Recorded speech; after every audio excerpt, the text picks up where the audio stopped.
On October 6, 2018, a small town in upstate New York became the center of one of the deadliest transportation disasters in recent American history.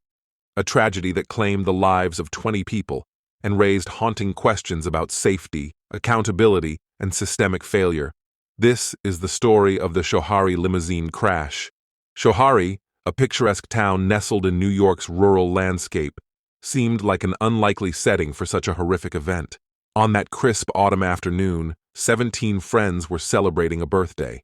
They had rented a stretch limousine to travel to a local brewery, intending to enjoy a carefree day of celebration.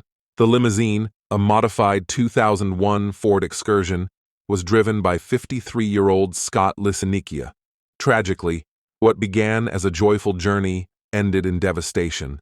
At approximately 2:30 p.m., the limo barreled through a stop sign at the intersection of Routes 30 and 30A, crashing into a parked SUV in the Apple Barrel Country Store's parking lot. The impact was catastrophic.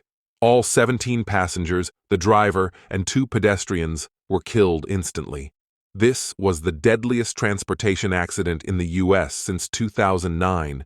But what caused this tragedy, and could it have been prevented?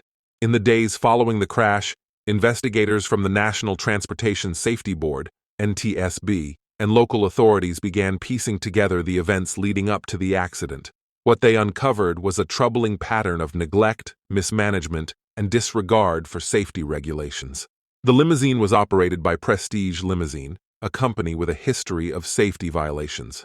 Shockingly, the vehicle involved in the crash had failed a state inspection just a month prior, with multiple mechanical issues, including faulty brakes.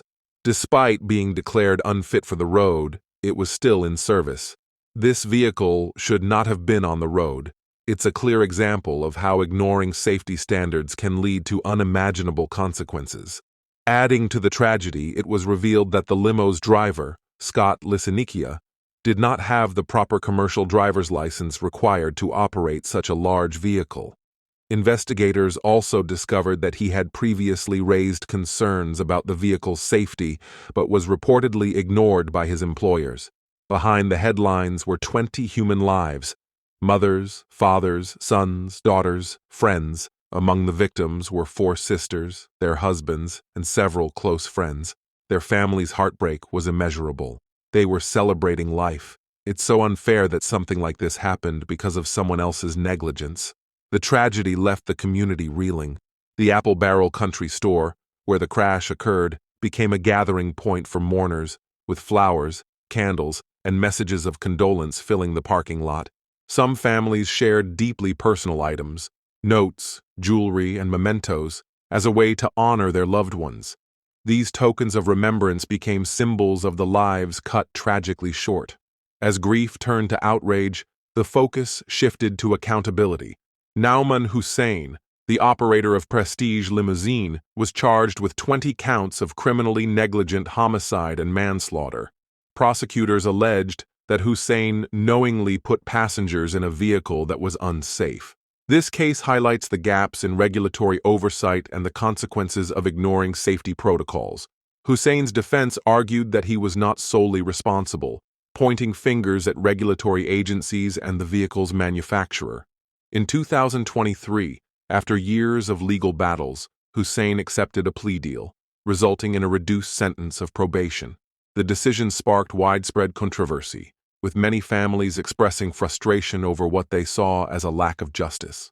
While plea deals are common, they often leave victims' families feeling unheard. The Schoharie case is a prime example of how the legal system's focus on efficiency can conflict with the need for closure. The Schoharie crash wasn't just the result of one company's negligence. It exposed systemic failures in the regulation and oversight of modified limousines.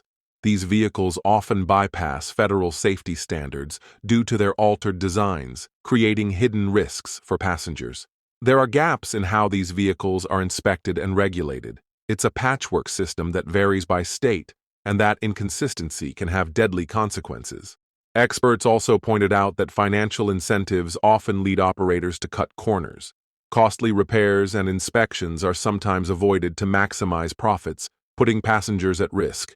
In the wake of the tragedy, Victims' families became advocates for change, pushing for stricter safety regulations and increased oversight of the limousine industry.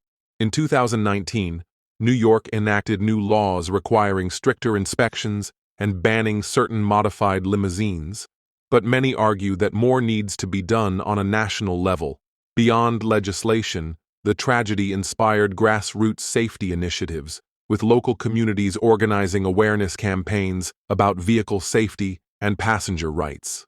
As we remember the lives lost on that fateful day, we are reminded of the importance of vigilance and accountability. The legacy of the Schoharie victims lies in the hope that such a tragedy will never happen again.